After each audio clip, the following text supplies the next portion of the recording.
एक बुजुर्ग व्यक्ति अपने बेटी की बहू से बेइंतहा प्यार करता था। इतना प्यार कि उसे अपनी बेटी से भी बढ़ के मानता था। वह अपने बेटे की सभी बातों को कहीं ज़्यादा ही मानता था। अपनी बहू की बातें उसे ज़्यादा अच्छी लगती थी, इसलिए वह सबकी बातों को दरकिनार करता था और अपनी बेटे की बहू से बेइंतहा प्यार करता था। दोस्तों, मैं बात कर रहा हूँ 16 अक्टूबर 2022 की। रात लगभग 1 बजे के आसपास का वक्त रहा होगा। बुजुर्ग ससुर की अचानक से आंख खुल जाती है और आंख खुलने के बाद वह आंगन की तरफ जाता है और देखता है कि बहू के कमरे की लाइट जली हुई थी। उस लाइट की तरफ जाता है और दरवाजे से झांकने की कोशिश कर रहा था, लेकिन वहाँ से कुछ दिखाई नहीं देता है। तभी वह खिड़की के पास पहुँचता है और खिड़की के पास एक दरार होती है और वह उसी दरार से झांकने की कोशिश कर रहा था। तो सामने उसके बेटे की बहू ने तन पर एक भी कपड़ा नहीं पहना था, ना ही कोई साड़ी थी, ना ही कोई कपड़े थे, ना कोई अंडरगारमेंट था और वह उजाले में बिल्कुल साफ नज़र आ रही थी। ससुर अपनी ही बहू को चुपके से देख रहा था। बहू को कुछ आहट होती है कि शायद उसे कोई बाहर से झांक कर देखने की कोशिश कर रहा है। वह तुरंत ही घर की जो लाइटें थीं उसको बंद कर देती है और बंद करने के बाद जैसे ही वह अपने घर की उस खिड़की को खोलकर देखती है तो सामने उसका ससुर जो है वही खड़ा हुआ था।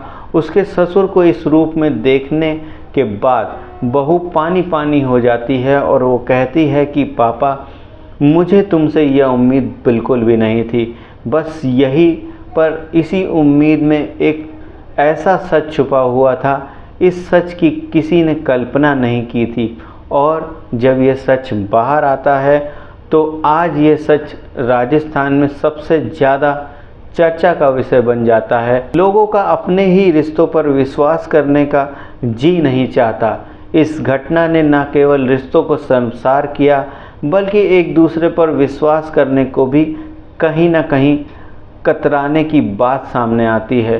तो दोस्तों, पूरी घटना जानने के लिए इस वीडियो को अंत तक ज़रूर देखें। वीडियो में आगे बढ़ने से पहले एक छोटी सी रिक्वेस्ट कि अगर आप चैनल पर पहली बार आए हैं तो वीडियो को लाइक कर दीजिए, चैनल को भी सब्सक्राइब कर दीजिए ताकि मुझे मोटिवेशन मिलता रहे। दोस्तों, आज की जो सच्ची घटना मैं आपको सुनाने जा रहा हूँ, यह सच्ची घटना है राजस्थान के एक शहर भरतपुर की और इसी शहर का एक थाना लगता है चिकसाना। दरअसल चिकसाना थाना क्षेत्र में एक गांव है, मैं वहीं की बात कर रहा हूं। 29 मई 2022 की शाम के लगभग 6 साढ़े 6 बजे के आसपास घर की एक बहू होती है। वह बेहद ही खूबसूरत होती है। बहू खाना बना रही थी। खाना बनाते बनाते वह एक मैसेज करती है कि मुझे तुम्हारी बहुत याद आ रही है, इतनी याद आ रही है कि मुझे तुम्हें देखने का मन कर रहा है, तुम्हें बहुत सारा प्यार करने का मन कर रहा है। और जैसे ही मैसेज पहुंचता है, सामने भागेंद्र उर्फ भोला होता है। उस मैसेज को देखकर वह मुस्कुराता है। सामने उसका दोस्त बैठा होता है। दीप और भोला दोनों बैठकर शराब पी रहे थे। दीप कहता है कि क्या बात है, मंद ही मंद मुस्कुरा रहे हो। तब भोला कहता है कि भैया, मुस्कुराने वाली ही बात है, घर से मैसेज आया है और मैसेज में कुछ यह लिखा है कि मुझे तुम्हारी याद आ रही है। वो कहता है कि क्या बात है, अगर बुलाया है तो तुम्हें चले जाना चाहिए। भोला, जो कि उसका दिमाग ख़राब हो जाता है, वह कहता है कि तुम्हें पता है कि दिल्ली से भरतपुर की दूरी 222 किलोमीटर की है, वहाँ तक पहुँचने में वैसे ही रात हो जाएगी। शाम के 6:30 के आसपास तो बज ही रहे हैं। तभी दीप उसे हिम्मत बांधता है और कहता है कि तुम्हारी जगह अगर मैं होता तो बिल्कुल नहीं रुकता और चला जाता। बस उस मैसेज का जवाब देना था। जवाब में पहुंच गया कि मैं तुम्हारा इंतज़ार करूंगा और तुम्हारे लिए मैं आ रहा हूं। बस इतना कहना था कि इधर रीमा पूरी तैयारियों में जुट जाती है, जो कि घर की बहू होती है। वह तैयारियों में जुट जाती है। रात के लगभग 11 बज चुके थे और 11 बजे घर का एक एक सदस्य जो है वह सभी सो चुके थे। तभी दरवाज़ा खुलता है। दरवाज़ा खुलने की एक आहट होती है। उसी आहट के साथ ही दरवाजे के बाहर रीमा देखती है कि भागेंद्र उर्फ भोला, जो कि घर के बाहर खड़ा है, और रीमा उसे घर के अंदर ले आती है। जैसे ही घर के अंदर लेकर आती है, घर के सभी सदस्य सो रहे थे। घर में 2 चारपाइयाँ होती हैं। उस चारपाई में एक में उसके 2 बच्चे थे और एक में उसका पति सो रहा होता है। उसके जो 2 बच्चे थे, एक बच्चा जो होता है वह 6 साल का होता है और दूसरा जो है उसकी बेटी होती है जो कि सिर्फ 4 साल की होती है, जिनका नाम कृतिका और कार्तिक होता है। ये दोनों ही चारपाई पर सो रहे थे और उसका पति जो होता है पवन कुमार, वह भी सोया हुआ था। और अचानक से एक तीसरे शख्स की एंट्री हो जाती है। अभी तक आपको लग रहा होगा कि शायद उसने अपने पति को बुलाया था। वह पति नहीं होता है बल्कि वह उसका प्रेमी होता है।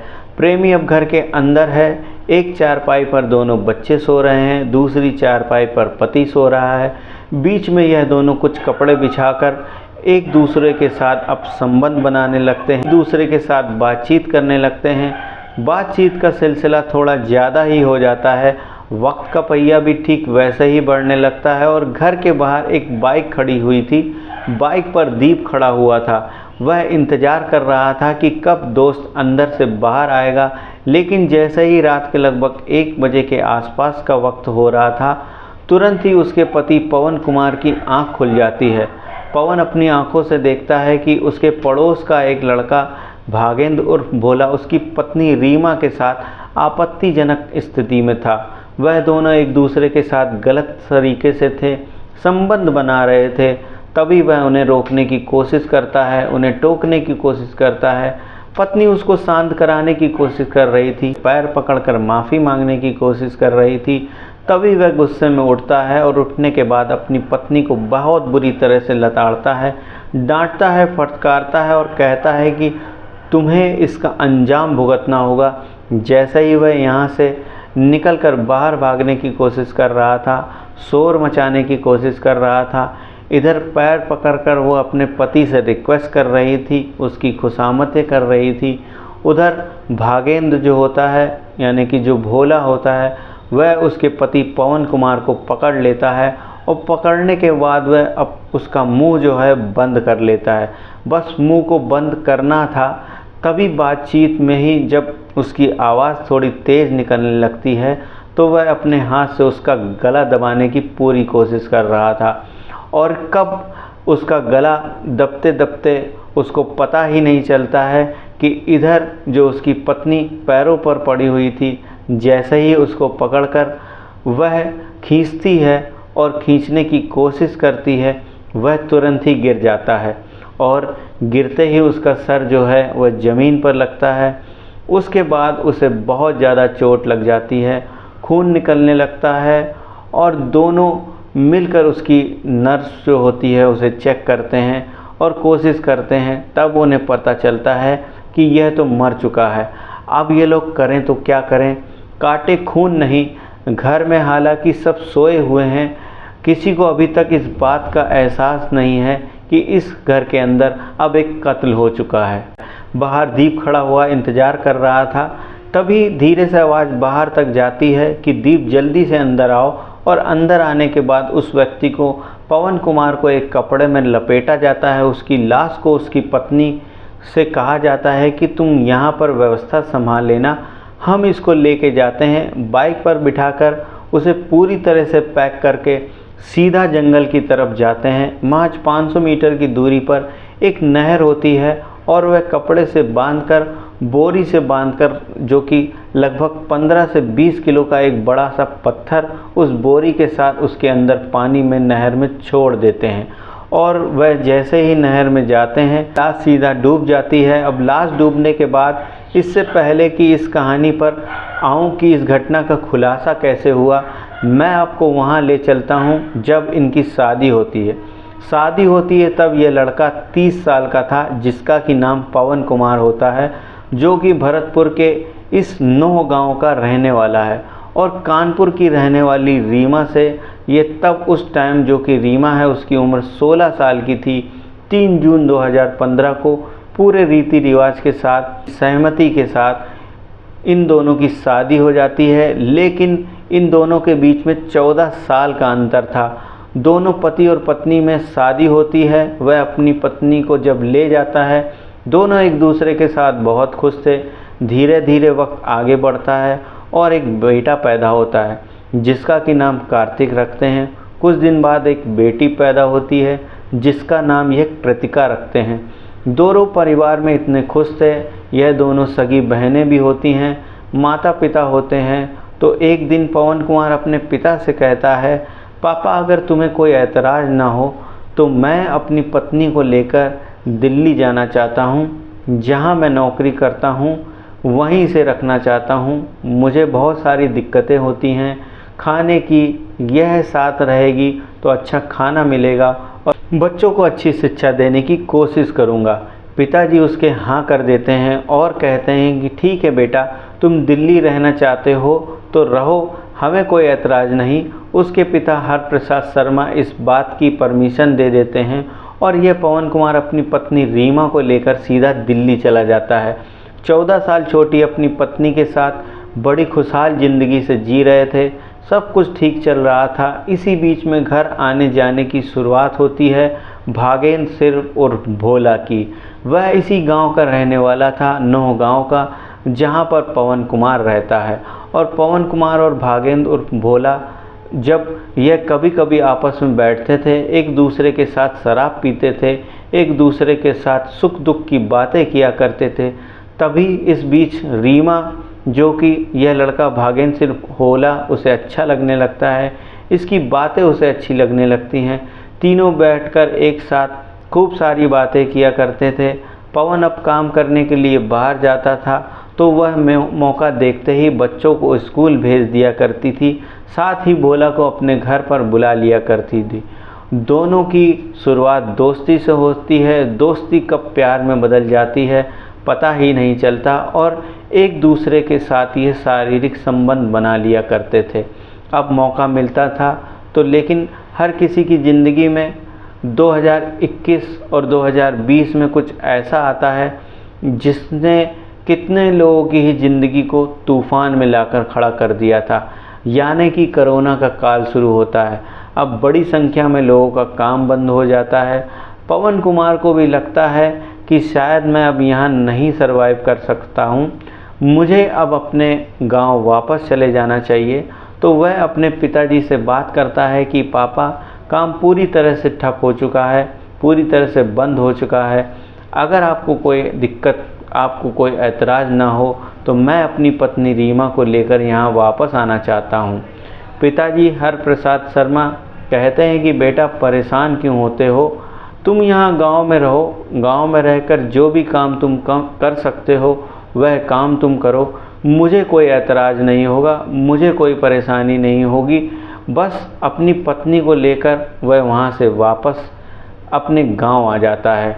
यहीं पर कुछ न कुछ काम की वह तलाश करने लगता है। इसी बीच रीमा को कभी कभी लगता था कि शायद उसको भोला की बहुत सख्त ज़रूरत है। उससे बात करने का मन कर रहा था क्योंकि पति और पत्नी की उम्र में 14 साल का अंतर था। वह इनके शारीरिक संबंधों में झलकता था। वह कहीं ना कहीं उसको संतुष्ट नहीं कर पाता था, कहीं ना कहीं उसको वह खुश नहीं कर पाता था। लेकिन उसका मन पति में कम और भोला में ज़्यादा लगता था। अब जब भी उसका मन करता था तब वह भोला को गांव घूमने के लिए बुलाया करती थी। तब दोनों प्लानिंग किया करते थे कि कुछ इस तरह होती है कि जब तुम आओगे घर पर तो मैं परिवार वालों को दूध में या खाने की चीज़ों में कुछ ऐसी दवाइयाँ दूंगी, कुछ ऐसी नशीली दवाइयाँ दूंगी जिसे खाने के बाद पूरा परिवार आराम से सो जाया करेगा। और घर के अंदर 2 बहनें होती हैं, यानी कि उसकी 2 ननद होती हैं, पति और ससुर होता है और सास होती है। सबके खाने में कुछ वह ऐसी चीज़ें मिला दिया करती थी जिसके बाद भागवेंद्र और भोला घर में आ सके। दोनों रात में घंटों 2 से 3 घंटे तक एक दूसरे के साथ संबंध बनाया करते थे, रुकते थे और वह वहाँ पर रुकने के बाद फिर सुबह वह चला जाया करता था। ऐसे ही लंबे समय से यह प्रयोग चल रहा था। रीमा अपनी ज़िंदगी में खुश थी, भागेंद्र अपनी ज़िंदगी में खुश था और कभी भी उस पवन कुमार को शक ही नहीं होता है कि उसकी पत्नी का उसी के गांव के लड़के के साथ अवैध संबंध होता है, जबकि वह लड़का उस गांव में कम बल्कि वह दिल्ली में ज़्यादा रहता था। यह जब भी उसका मन करता था उसको फ़ोन करके मैसेज करके बुला लिया करती थी और यहाँ पर वह आ जाया करता था। ठीक 29 मई 2022 की रात को उसने इसी तरह से बुलाया था, लेकिन वह कभी नहीं जानती थी कि आज उसके पति की ज़िंदगी का आखिरी दिन है। उसकी हत्या करके वह नहर में डाल देंगे। वक्त आगे गुजरता है। अगला दिन यानी कि जब वह यह जो है वो गायब हो जाता है उसका पति, तो 29 मई गायब होने के बाद अगले ही दिन थाने में तहरीर दी जाती है। तहरीर देने के बाद उसका पिता कहता है कि साहब, मेरे बेटे का कहीं पता नहीं चल रहा है, मैंने उसे सब जगह ढूंढा। उसकी पत्नी से जब पूछा जाता है तो वह कहती है रात को ठीक ठाक मेरे पास सोए हुए थे, जब मेरी आँख खुलती है सुबह 4 बजे के आसपास तो घर में वह नहीं थे। मैं करूं तो क्या करूं अब, क्योंकि ससुर अपने बेटे की बहू पर अपने बेटे से कहीं ज़्यादा भरोसा करता था, क्योंकि उसका बेटा शराब पीता था, ऐसे कई काम भी करता था जो कि शायद उसके पिता को पसंद नहीं थे। लेकिन बहू के काम ऐसे थे जो उसे बहुत ज़्यादा, अपनी बेटी से भी ज़्यादा उसकी इज्जत किया करता था, उसे माना करता था। इधर गुमशुदगी का मुकदमा दर्ज हो जाता है। पुलिस मामले की जांच पड़ताल में जुटती है और हर तरीके से पवन कुमार के पता करने की कोशिश करती है, लेकिन पवन कुमार का कहीं भी सुराग नहीं लग रहा था। इसको लेकर पूरे घर वाले, परिवार वाले, रिश्तेदार, ऐसे कौन कौन व्यक्ति थे, पुलिस वाले, सब के सब परेशान होते हैं, लेकिन सब कहीं ना कहीं सुराग नहीं लगता है। तो धीरे धीरे करके वक्त आगे बढ़ने लगता है। पुलिस को कहीं ना कहीं शक होता है कि चिकसाना पुलिस को जब ससुर हरप्रसाद शर्मा कहते हैं कि हमें तुम्हारी बहू से बात करनी है, तो वह कहते थे कि सब पर यकीन खो सकता हूँ, लेकिन अपनी बेटे की बहू पर बिल्कुल यकीन नहीं खो सकता। वह मेरी बेटी से भी ज़्यादा बढ़कर है। मेरी बेटी पर मुझे बिल्कुल पूरा भरोसा है। वह पवन कुमार के साथ कोई ऐसी हरकत कर ही नहीं सकती। शादी को इतने साल हो गए हैं, लेकिन मैंने कभी इन दोनों को आपस में झगड़ते हुए भी नहीं देखा, लड़ते हुए भी नहीं देखा है। ससुर अपनी बहू पर इतना भरोसा करता था। अब जो कि पुलिस वाले थे उससे पूछताछ करने की कोशिश करते थे, तो उसकी ढाल बनकर उसका ससुर सामने आ जाया करता था, सामने खड़ा हो जाता था। और ऐसे ही वक्त गुजरता चला जाता है। जब भी मौका मिलता था तब रीमा अपने इस प्रेमी को बिल्कुल ऐसे ही बुलाया करती थी। कुछ दिन के लिए उसने ब्रेक लगा दिया था, लेकिन जब 1, 2, 3, 4 महीने गुजर जाते हैं तब वह उसे कहती है कि मेरा तुमसे मिलने का बहुत मन कर रहा है, मुझे तुमसे प्यार करने का बहुत मन कर रहा है, मुझे तुम्हें देखने का बहुत मन कर रहा है, मुझे तुम्हें देखने की बहुत तलब हो रही।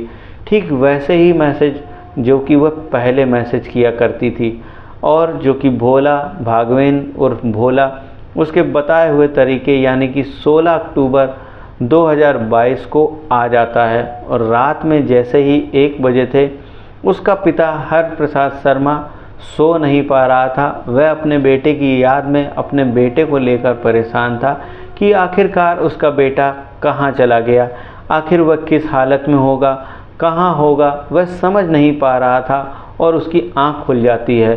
वह आंगन में टहल रहा था। टहलते टहलते देखता है कि बेटे की बहू के कमरे की लाइट जल रही थी और वह वहाँ से कुछ अजीब तरह की आवाज़ें भी आ रही थी।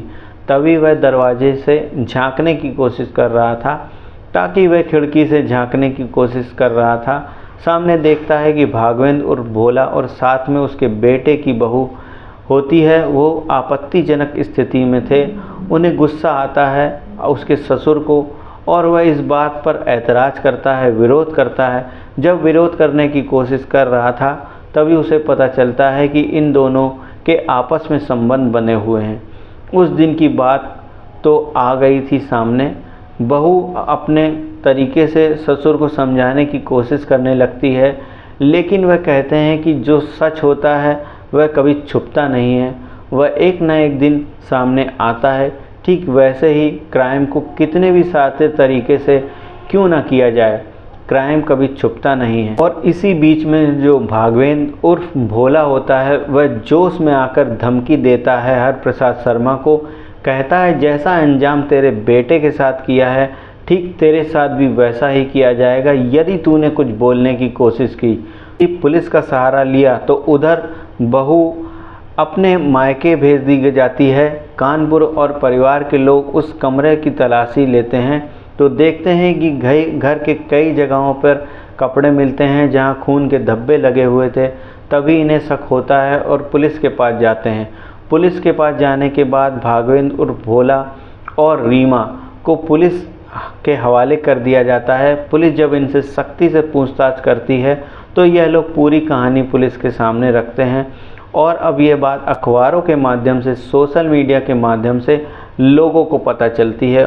तो लोग हैरान थे, परेशान थे कि जिस बहू को बेटी से बढ़कर माना गया, उस बहू ने अपने ही पति को धोखा दिया, अपने ही ससुर को धोखा दिया, अपने उन 2 बच्चों को धोखा दिया, कृतिका और दूसरा कार्तिक, जो अभी छोटे हैं, एक 6 साल का और एक 4 साल की होती है। उनकी ज़िंदगी आगे कैसे कटेगी? बाप का प्यार तो हमेशा के लिए ख़त्म हो चुका है। अब माँ जो है वो सलाखों के पीछे पहुँच चुकी है और एक और ज़िंदगी जो कि काफ़ी दिनों से उसके साथ थी, लेकिन वो उसकी ज़िंदगी कहीं ना कहीं अब ख़राब हो चुकी थी, जो कि भोला था। अब शायद 2 लोगों की ज़िंदगी सलाखों के पीछे गुजरेगी तो बच्चों की ज़िंदगी का भविष्य कैसा होगा? आप सहज ही अंदाज़ा लगा सकते हैं कि माँ बाप के बिना बच्चे कैसे पलते हैं। दोस्तों, इस पूरे घटनाक्रम को सुनाने का उद्देश्य किसी को परेशान करना नहीं, किसी का दिल दुखाना नहीं, आप सब लोग को जागरूक करना है, आप सब लोगों को सचेत करना है। तो दोस्तों, आज की ये कहानी आपको कैसी लगी? आज की ये घटना आपको कैसी लगी? कमेंट में ज़रूर बताइए। मिलते हैं फिर ऐसी ही एक सच्ची घटना के साथ।